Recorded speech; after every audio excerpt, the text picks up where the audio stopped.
बच्चों के बार बार कॉल आने के कारण बेटा एक और सैम्पल पेपर मैं आपके लिए बना रही हूँ, जिसके अंदर हमें बहुत ही आसानी होगी परीक्षा का पेपर हल करने में, क्योंकि इसका हमें अंदाज़ा लग जाएगा कि भी आपका पेपर किस लेवल का आने वाला है।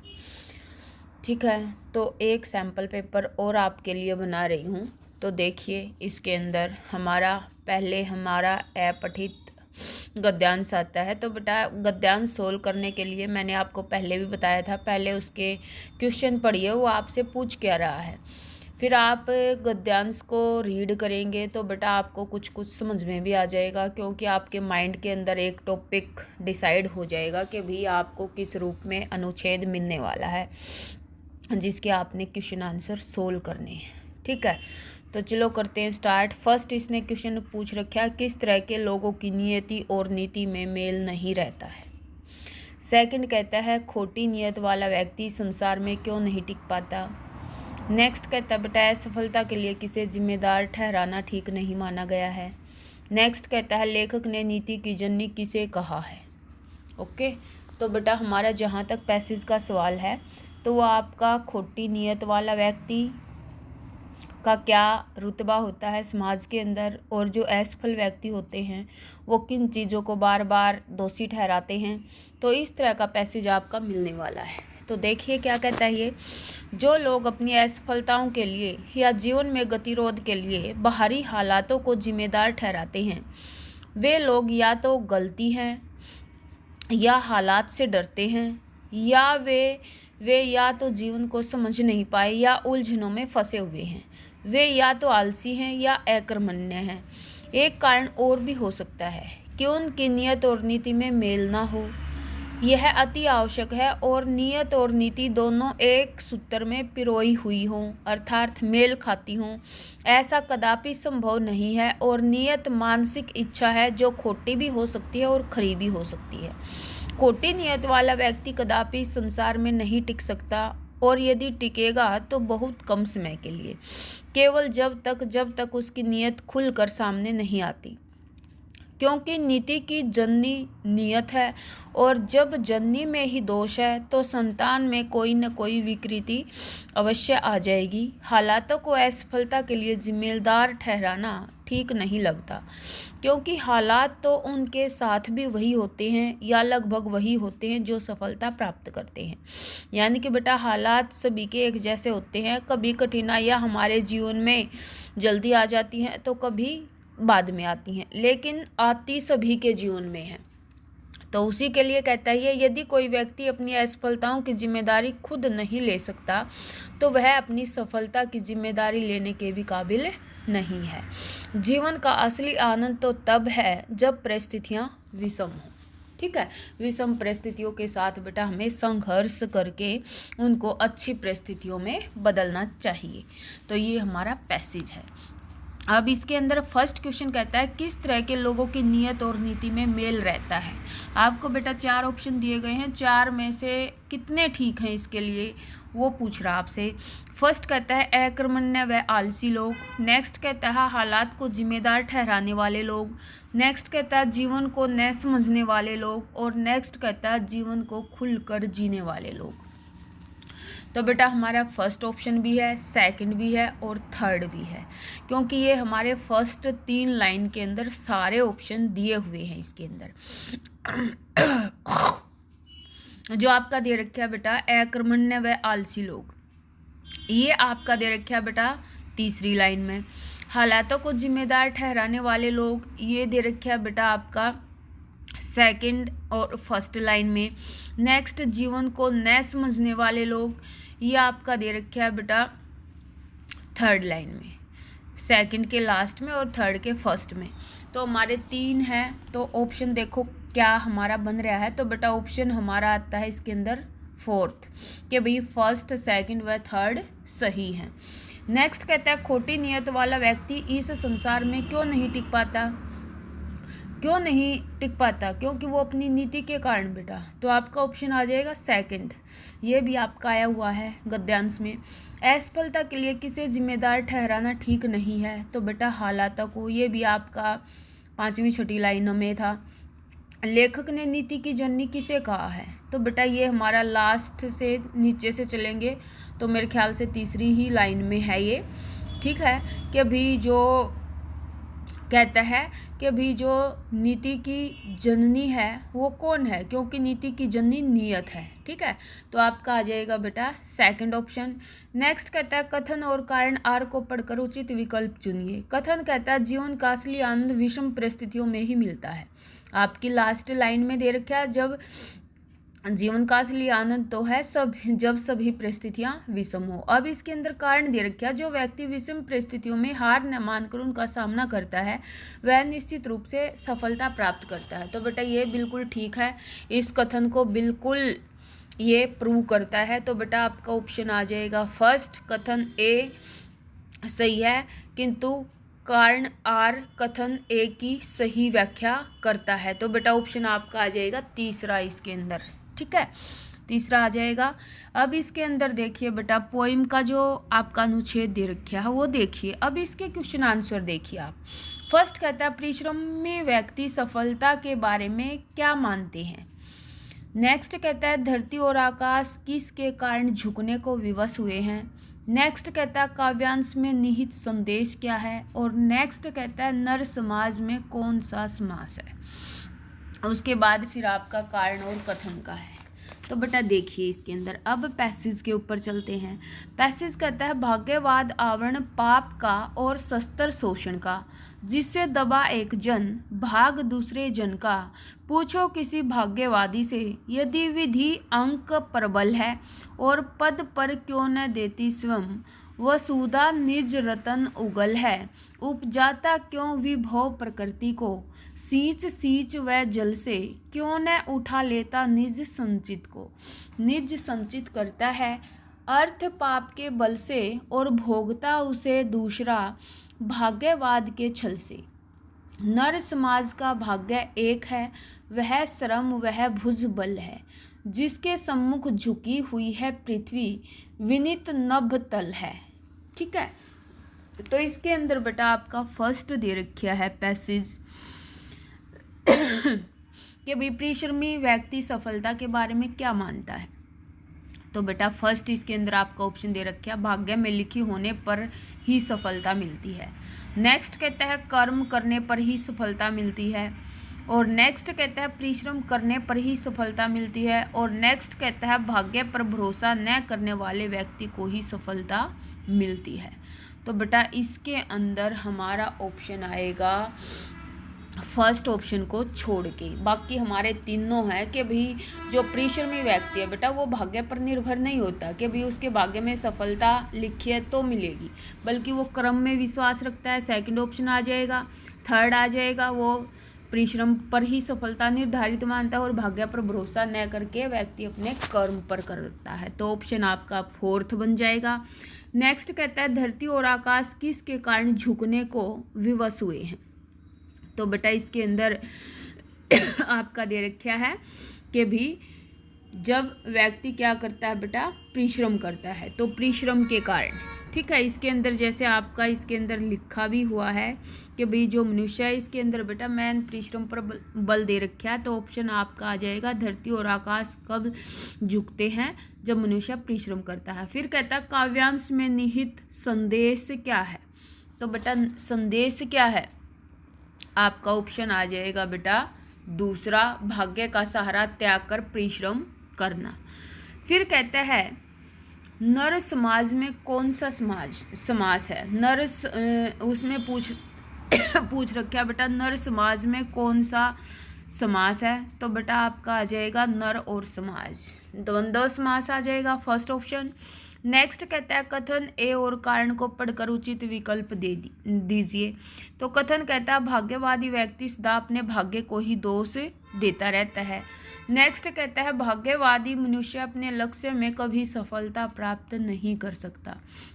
तो बेटा इसके अंदर आपका ऑप्शन आएगा बेटा चौथा कि भी आपका फर्स्ट ठीक है, भाग्यवादी व्यक्ति सदा अपने भाग्य को ही दोष देता रहता है, ठीक है। और नेक्स्ट कहता है कि भी भाग्यवादी मनुष्य अपने लक्ष्य में कभी सफलता प्राप्त नहीं कर सकता। तो बेटा इसके अंदर क्या है भाग्यवादी मनुष्य अपने भाग्य को दोष देता रहता है, ये भी आपका गलत है बेटा। कि भी वो भाग्यवादी जो लोग होते हुए परिश्रम में विश्वास करते हैं, तो आपका ऑप्शन आ जाएगा बेटा इसके अंदर दूसरा। ठीक है। फिर कहता है आगे, किस शब्द में दो उपसर्ग दो प्रत्ययों का एक साथ प्रयोग किया गया है? तो बेटा इसके अंदर आपका आ जाएगा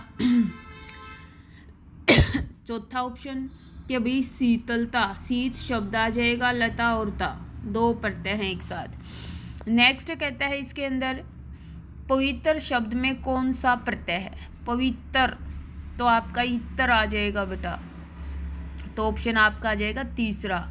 नेक्स्ट कहता है निराधार शब्द में किस उपसर्ग का प्रयोग हुआ है? निराधार में आ जाएगा बेटा निर उपसर्ग, ये हलंत वाला, तो बेटा निर प्लस आधार, चौथा ऑप्शन बन जाएगा घ। निर्जीव शब्द में किस उपसर्ग का प्रयोग हुआ है? तो बेटा निर्जीव शब्द में हमारा आ जाएगा ऑप्शन, क्या पूछ रखा है? उपसर्ग, तो इसके अंदर आ जाएगा बेटा निर, दूसरा ऑप्शन। नेक्स्ट कहता है निश्चल शब्द में कौन सा उपसर्ग है? तो बेटा ऑप्शन आपका आ जाएगा निश्चल, तो बेटा ऑप्शन आपका आ जाएगा फोर्थ। ओके। नेक्स्ट कहता है निर्देशानुसार समास पर आधारित 5 विकल्प बहुविकल्पीय प्रश्नों में से 4 के उत्तर दीजिए। लोग नवग्रह की पूजा करते हैं, रेखांकित शब्द में पूछ रहा बेटा समास, तो इसके अंदर आपका ऑप्शन जैसे दे रखा है द्वंद्व समास, बहुव्रीहि समास, तत्पुरुष समास और द्विगु समास। नवग्रह, तो बेटा हमारा आ जाएगा द्विगु समास। ठीक है, चौथा ऑप्शन। नेक्स्ट कहता है जिस समास का पहला पद अव्यय होता है, तो बेटा उसका आपको पता ही है, अव्ययी भाव समास। क्या ऑप्शन आ जाएगा? फर्स्ट। शोकाकुल समस्त पद का विग्रह क्या होगा? तो बेटा विग्रह हमारा आ जाएगा शोक से आकुल, कर्ण तत्पुरुष के अंदर। ठीक है, से चिन्ह का प्रयोग होगा, शोक से आकुल। क्रोधाग्नि समस्त पद में कौन से समास का उदाहरण है? क्रोधाग्नि में बेटा हमारा ऑप्शन आ जाएगा क्रोध रूपी अग्नि, क्रमधारय समास। नेक्स्ट कहता है देशांतर में कौन सा समास है? देशांतर में हमारा आ जाएगा बेटा देशों में अंतर, अधिकरण तत्पुरुष। ठीक है, तो ऑप्शन हमारा आ जाएगा फोर्थ। नेक्स्ट कहता है आगे कि भी निर्देशानुसार अर्थ की दृष्टि से वाक्य भेद पर आधारित 5 बहुविकल्पीय प्रश्नों में से किन्हीं 4 के उत्तर दीजिए। फर्स्ट इसके अंदर कहता है जहां एक वाक्य दूसरे वाक्य की संभावना पर निर्भर हो उसे कौन सा वाक्य कहते हैं? जहां एक वाक्य दूसरे की संभावना पर निर्भर हो तो उसे कौन सा वाक्य कहते हैं बेटा? संकेतवाचक होता है वो आपका। ठीक है, संकेतवाचक क्यों होता है? एक कथन में उसका संकेत दिया जाएगा, दूसरे के आधार पर उसका अंदाजा लगाया जाएगा, तो बेटा आपका आ जाएगा इसके अंदर ग ऑप्शन। नेक्स्ट कहता है अर्थ की दृष्टि से वाक्य भेद बताइए। अरे यह चोट कैसे लगी? तो बेटा यह आपका आ जाएगा विस्मयादि बोधक के अंदर। ठीक है, कौन से के अंदर आ जाएगा? विस्मयादि बोधक के अंदर। नेक्स्ट कहता है आपको कि भी अर्थ की दृष्टि से वाक्य भेद बताइए। भगवान करे तुम्हारी नौकरी लग जाए, तो बेटा ये हमारा कौन सा होता है? दूसरे के लिए शुभकामनाएं देनी, तो बेटा आपका आ जाएगा इच्छावाचक, सेकंड ऑप्शन। अर्थ की दृष्टि से वाक्य भेद बताइए। क्या आपका भाई आपसे मिला? तो बेटा ये हमारा आ जाएगा प्रश्नवाचक के अंदर। नेक्स्ट कहता है अर्थ की दृष्टि से वाक्य भेद बताइए। खुश रहो बेटा मैं जाता हूँ, तो बेटा इसके अंदर हमारा आ जाएगा इच्छावाचक, गए ऑप्शन, दूसरे के लिए मंगल कामनाएं की गई हैं। अब नेक्स्ट कहता है निर्देशानुसार अलंकार पर आधारित 5 बहुविकल्पीय प्रश्नों में से 4 के उत्तर देने हैं। निम्नलिखित पंक्ति में अलंकार बताइए। रघुपति राघव राजा राम, अनुप्रास आ जाएगा रैवरण की आवृत्ति के कारण। नेक्स्ट कहता है निम्नलिखित पंक्ति में अलंकार बताइए। के की रौ की नुपुर ध्वनि सुन जगती जगती की मूक प्यास, तो बेटा इसके अंदर हमारा यमक अलंकार आ जाएगा जगती जगती की मूक प्यास। यहाँ पर जगती जगती शब्द के अलग अलग अर्थ निकाले गए हैं। ठीक है, तो आपका आ जाएगा यमक अलंकार। नेक्स्ट कहता है सिंधु सा विस्तृत और अथाह एक निर्वासित सा उत्साह है, इसमें सा लगा हुआ है, तो बेटा आपको पता ही है कौन सा आएगा। आपका। लेकिन यहाँ पर बेटा क्या कहता है, ये सिंधु सा विस्तृत और अथाह एक निर्वासित सा उत्साह है। इसके अंदर बेटा है तो आपका उपमा अलंकार, लेकिन उपमा आपका ऑप्शन के अंदर नहीं दे रखा। ठीक है, उपमा आपका ऑप्शन के अंदर नहीं है, तो बेटा इसके आधार पर जो आपका बन रहा है रूपक अलंकार बनेगा इसमें। फिर नेक्स्ट कहता है भव सागर में कौन सा अलंकार है। भव सागर के अंदर हमारा आ जाएगा बेटा रूपक भव रूपी सागर। ठीक है, संसार को एक सागर मान लिया गया है, यहाँ पे अभेद आरोप किया गया है, तो आपका रूपक अलंकार आ जाएगा। नेक्स्ट देखो, नेक्स्ट कहता है आपका निम्नलिखित पंक्ति में अलंकार बताइए। ठीक है, दरग सांस न लेई दुख सुख साई मति भूल दई दई क्यों करत है दई दई सुख कबूल। तो बेटा इसके अंदर भी हमारा जो दई दई शब्द हैं वो 2 बार प्रयोग हुए हैं भिन्न भिन्न अर्थों में, तो आपका इसके अंदर अलंकार आएगा यमक।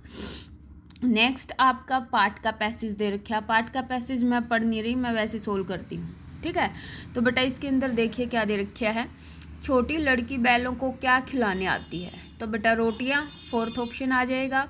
नेक्स्ट कहता है छोटी लड़की को देखकर हीरा मोती ने कैसा व्यवहार किया। तो बेटा आपका ऑप्शन आ जाएगा 4था कि भी उसके सामने सिर झुकाकर खड़े रहे, दोनों प्रेम पूर्वक उसका हाथ चाटने लगे, दोनों बैल पूंछें खड़ी करके खड़े हो गए, यानी कि वो उससे अपना प्रेम जता रहे थे बेटा। तो ऑप्शन आपका आ जाएगा 4th। नेक्स्ट कहता है छोटी लड़की ने घर में क्या सुन लिया था। क्या सुन लिया था कि भी उसने ये सुना था कि भी जो दोनों बैल हैं उनके नाक में नाथ डाल दी जाए। तो ऑप्शन आपका आ जाएगा बेटा कै, दोनों बैलों की नाक में नाथ डालने की बात हो रही थी। नेक्स्ट कहता है आगे छोटी लड़की द्वारा बैलों को खोलने का क्या कारण था। तो बेटा क्या था कि भी बैलों के प्रति उसके हृदय में दयालुता और प्रेम भाव था, तो वो उस क्रूर व्यवहार से उनको बचाना चाहती थी। नेक्स्ट कहता है छोटी लड़की द्वारा बैलों को खोलने पर भी वे क्यों नहीं भागे, क्यों नहीं भागे थे। तो बेटा उन्हें डर था कि परिवार वाले लड़की के साथ मारपीट करेंगे, उन्हें डर था कि सब लड़की प्रसन्न देख करेंगे। छोटी लड़की ने बैलों के प्रति स्नेह प्रकट किया था। तो बेटा ऑप्शन आपका आ जाएगा 1st सभी। नेक्स्ट कहता है आगे कि भी गद्य पाठों के आधार पर निम्नलिखित 2 बहुविकल्पीय प्रश्नों के सर्वाधिक उचित विकल्प चुनिए। तो आपका 1st दे रखा है सालिम अली कौन से वैज्ञानिक थे। तो बेटा पक्षी वैज्ञानिक 2nd आ जाएगा। प्रेमचंद के फटे जूते निबंध में प्रेमचंद जी की व्यंग्य मुस्कान लोगों की किस मानसिकता पर प्रहार करती है। तो बेटा आपका आ जाएगा दूसरा ऑप्शन दिखावा व समझौता मानसिकता। नेक्स्ट कहता है आगे अनुच्छेद दे रखा आपका 1st पोइम का मानसरोवर सुभर जल हंसा केली कराही मुक्ता फल मुक्ता जुगे अब उड़ी अंत न जाए। यहाँ मानसरोवर का प्रयोग किस संदर्भ में किया गया है। तो बेटा आपका आ जाएगा समुद्र के रूप में, समुद्र के रूप में नहीं भाई, समुद्र के रूप में, एक पवित्र झील के रूप में, एक पवित्र झील के रूप में और पवित्र मन के रूप में, दोनों में। तो यही आएगा आपका तीसरा ऑप्शन। ठीक है, मानसरोवर में हंस क्या कर रहे हैं। तो बेटा हंस क्या कर रहे हैं, क्रीड़ा कर रहे हैं। तो बेटा आपका ऑप्शन आ जाएगा 4था कि भी दिन रात क्रीड़ा मगन है वो। नेक्स्ट कहता पद्यांश में हंस किसका प्रतीक है। तो बेटा जीवात्मा का, जीवात्मा रूपी हंस। ठीक है, बोलना भी था मैंने आपको, तो 1st ऑप्शन आ जाएगा। नेक्स्ट कहता है हंस मानसरोवर छोड़कर क्यों नहीं जाना चाहता। क्यों नहीं जाना चाहता, क्योंकि उसे कहीं और मोती नहीं मिलेंगे, वह उड़ने में असमर्थ है, क्योंकि क्रीड़ा का ऐसा आनंद उसे कहीं और नहीं आएगा, वह अपनी जन्मभूमि को छोड़कर कहीं नहीं जाना चाहता। तो बेटा ऑप्शन आपका आ जाएगा 1st, क्योंकि उसे कहीं और मोती नहीं मिलेंगे। क्योंकि बेटा जो यहाँ पर जीवात्मा रूपी जो हंस हैं वो यहाँ पर भक्ति रूपी मोती चुग रहे हैं, तो जो भक्ति है वो मनुष्य के हृदय में ही हो सकती है। तो आपका ऑप्शन बनेगा 1st। नेक्स्ट कहता है भक्ति भावना की चरम अवस्था क्या होती है। चरम अवस्था क्या होती है बेटा, आत्मा का परमात्मा में मिलन, भक्ति में लीन हो जाना, परमात्मा के दर्शन होना, मन की पुकार का सुना जाना। तो ऑप्शन आपका आ जाएगा बेटा 1st, आत्मा का परमात्मा से मिलन ही भक्ति की चरम सीमा है। नेक्स्ट कहता है ग्राम श्री पाठ के अनुसार आम के पेड़ों की शाखाओं का भोर किस रंग का है। तो बेटा इसके अंदर आपका आ जाएगा ऑप्शन 4th, सोना चांदी जैसा। स्वर्णिम और रजत। ठीक है, तो आपका आ जाएगा बेटा फोर्थ ऑप्शन। अगर नन्हे बच्चों को बचपन की सारी सुविधाएं न मिले तो उनका जीवन कैसा होगा? तो बेटा कैसा होगा उनका जीवन? निरर्थक होगा। ठीक है, अगर बच्चे को बेटा सुख सुविधाएं नहीं दी जाएंगी, उनको खेलने का समय नहीं दिया जाएगा, खेलों के उपकरण नहीं दिए जाएंगे, तो उनके जीवन का कोई महत्व नहीं रहेगा, निरर्थक, उनका विकास भी रुक जाएगा। ठीक है, अब इसके अंदर बेटा दे रखे हैं आपके लेसन के नेपाल से होकर तिब्बत जाने वाले रास्ते में जगह जगह फौजी चौकियां क्यों बनी हुई थी? क्योंकि बेटा जो तिब्बत जाने का रास्ता था वो नेपाल से होकर ही जाता था, और यहाँ पर बेटा जो भी सामान भिजवाया जाता था, सैनिक रास्ता भी यही था, तो सैनिकों की सुरक्षा के लिए भी वहाँ पर जगह जगह फौजी चौकियाँ बनाई गई थी। नेक्स्ट कहता है, आपने प्रेमचंद के फटे जूते व्यंग्य पढ़ाई से पढ़कर आपको लेखक हरिशंकर परसाई की कौन सी बातें आपको आकर्षित करती हैं? तो बेटा वो लेखक प्रेमचंद पर व्यंग्य करने की सोचते हैं, लेकिन फिर वो अपनी मनसा बदल देते हैं। वो दिखावे की प्रवृत्ति को बढ़ावा देना चाहते हैं, लेकिन प्रेमचंद को देखकर वो रुक जाते हैं। ठीक है, और क्या करते हैं कि अभी जो लेखक है वो प्रेमचंद की जीवन की गहराई को समझने की कोशिश कर रहा है। नेक्स्ट कहता है, सुभद्रा कुमारी चौहान ने महादेवी की काव्य प्रतिभा निखारने में किस प्रकार योगदान दिया था?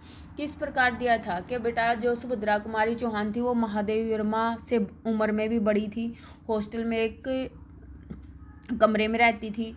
जब उसको सुभद्रा कुमारी चौहान को ये पता चला था कि अभी जो महादेवी वर्मा है वो भी कविता लिखती है, तो वो एक साथ तुकबंदी करने लगी थी। फिर इनकी जो कविताएं हैं बेटा वो स्त्री दर्पण में भी छपने लगी थी, और वो साथ में महादेवी वर्मा को क्या दिशा निर्देश देती रहती थी कविता के लिए, तो बेटा वो तुकबंदी एक साथ करती थी। नेक्स्ट करता है, उपभोक्तावाद की संस्कृति के आधार पर लेखक कौन सी नई जीवन शैली अपनाते जा रहे हैं, लोग इसका क्या प्रभाव पड़ता है? तो बेटा वो दिखावे की संस्कृति के कारण लोगों की अधिकाधिक मांग के आधार पर नए नए प्रोडक्ट बाजार में आ जाते हैं, और लोग उनको बेटा बगैर इस्तेमाल किए उनके लाभ हानि जाने बिना ही खरीद रहे हैं, जो दिखावे की प्रवृत्ति को बढ़ावा दे रहे हैं। और इससे क्या होता है, जो हमारी बुनियाद है वो हिलती जा रही है, लोग अपनी संस्कृति को भूलते जा रहे हैं और पाश्चात्य जीवन शैली को अपनाते जा रहे हैं। अब कहता है, कवयित्री ललदियद ने ईश्वर का निवास कहाँ माना है? तो बेटा ललदियद के अनुसार जो ईश्वर का निवास है वो मनुष्य के हृदय के अंदर है, कि अभी उसको जगह जगह ढूंढने की जरूरत नहीं है, बल्कि मनुष्य को आत्मविलोचन करके ही ईश्वर को जान सकता है। नेक्स्ट कहता है, मेघाय कविता की भाषा सरल और सहज है, उदाहरण देकर स्पष्ट कीजिए। इसके अंदर बेटा उदाहरण हमारे क्या आ जाएंगे? मेघों का बंठन कराना दिखाया गया है, एक अतिथि के रूप में उनका आदर सत्कार दिखाया गया है। फिर आपका जो तरह तरह की जो प्रकृति परिवर्तन है उनकी हम इसके साथ तुलना कर सकते हैं। कवि ने कोयल को बावली क्यों कहा है? क्योंकि बेटा देखा जाए तो पक्षियों के बोलने का समय सुबह शाम होता है, दिन में होता है, लेकिन जो कोयल है वो रात्रि को चीख रही है, और वो भी क्या है बेटा अंग्रेजी शासन से पीड़ित कवि को दिखाई देती है। और कोयल को क्या है बेटा कि भी वो मृदुल वैभव की रखवाली भी होती है, लेकिन आज उसकी आवाज़ में वो मधुरता नहीं है, इसीलिए कवि ने कोयल को बावली कहा है। एक लकुटी और कामरिया पर कवि रसखान सब कुछ क्यों न्यौछावर करना चाहता है? क्योंकि बेटा जो रसखान जी हैं वो श्री कृष्ण को अपना आराध्य देव मानते हैं, और वो श्री कृष्ण से जुड़ी हर वस्तु को प्राप्त करना चाहते हैं, उसके लिए उन्हें कितनी ही कीमत क्यों न देनी पड़े। नेक्स्ट कहता है, हमारे आते हैं बेटा कृतिका के, अच्छा है कुछ भी नहीं, कलम थी वह भी चोरी चली गई है, अच्छा है कुछ भी नहीं मेरे पास, मूवी कैमरा टैप रिकॉर्ड आदि की तीव्र उत्कंठा होते हुए भी लेखक ने अंत में उपयुक्त कथन क्यों कहा, इस जल प्रलय के अनुसार बताइए। तो बेटा क्यों कहा था? अगर लेखक के पास कलम होती तो लेखक लिखने में ही मगन रहता, वो बाढ़ को अच्छे तरीके से ना तो देख पाता बेटा और ना ही उसका अनुभव ले पाता। ठीक है, तो इसीलिए वो ये कहता है कि अभी शायद ये दृश्य मैं इतने अच्छे से नहीं देख पाता जितना अब मैं देख पा रहा हूँ, तो ठीक है मेरी कलम चोरी हो गई। नेक्स्ट कहता है, मेरी संघ की औरतें पाठ के आधार पर अपनी परदादी के व्यक्तित्व की विशेषताओं से लेखिका प्रभावित थी, अपने शब्दों में लिखिए। क्यों बेटा? क्योंकि उसकी जो परदादी थी वो लीक से हटकर चलने वाली महिला थी, वो एक रूढ़िवादी महिला न होकर के आधुनिकता के परिवेश में रहती थी। वो अपनी पोतियों से प्यार करती थी और इसीलिए वो पोतियां होने की मन्नतें भी मांगती थी। और बेटा क्या था कि अभी स्त्रियों के साथ वो अच्छा व्यवहार करती थी। कहते हैं लड़कियों का उच्च शिक्षित होना आज के युग में भी अभिशाप क्यों समझा जाता है? रीढ़ की हड्डी पाठ के आधार पर बताइए क्यों समझा जाता है? क्योंकि बेटा आज भी हमारे समाज के अंदर गोपाल प्रसाद जैसे युवक हैं जो स्त्रियों की शिक्षा के विरोधी हैं। अगर वो उनका जो सोचने का ढंग है बेटा वो इस तरह से है कि अभी अगर महिला शिक्षित हो गई तो वो अपने अधिकारों के लिए लड़ेंगी और समाज से पुरुषों का वर्षों कम हो जाएगा और स्त्री पुरुषों को ज़्यादा महत्व न देकर स्वयं को महत्व देना शुरू करेंगी। तो इसीलिए आज भी हमारे समाज के अंदर ये स्थिति बनी हुई है। नेक्स्ट कहता है बेटा अनुशासन क्यों? विषय पर दिए गए संकेत बिंदु के आधार पर 80 से 100 शब्दों में अनुच्छेद लिखना है। आपके 3 संकेत बिंदु दे रखे हैं, अर्थ, आवश्यकता, प्रभाव। नेक्स्ट बेरोजगारी का दे रखा है, बेरोजगारी क्या है, समस्या क्यों है ये, और बेटा समस्या सुलझाने के उपाय क्या हो सकते हैं। फिर कोरोना काल की सहयात्री दे रखा है, इसके पॉइंट है कोरोना महामारी का आरंभ और प्रसार, गत 2 वर्षों में जीवन का स्वरूप, जीवन यात्रा के साथ देने वाले व्यक्ति और वस्तुएं। ओके, फिर आपका दे रखा है बेटा अपने जन्मदिन पर मित्र को आमंत्रित करते हुए पत्र, पीवी सिंधु को पत्र लिखकर रियो ओलंपिक में उनके शानदार खेल के लिए बधाई दीजिए। ये दोनों आपके बेटा अनौपचारिक पत्र हैं, लेकिन पेपर में हमारा एक औपचारिक रहेगा और एक अनौपचारिक रहेगा। ठीक है, जैसी करनी वैसी भरनी। इसके ऊपर लघु कथा लिखनी है। लघु कथा के अथवा में आपकी ईमेल दी हुई है। ठीक है, या तो मेल करो या आप ये करो, लघु कथा करो। तो बेटा दोनों आसान टॉपिक हैं। ये भी हमारे पत्र के भी आसान आए हुए थे, अनुच्छेद के भी आसान है। और संवाद का आपका दे रखा है यात्री और बस चालक, ये तो हम कक्षा में भी कई बार कर चुके हैं।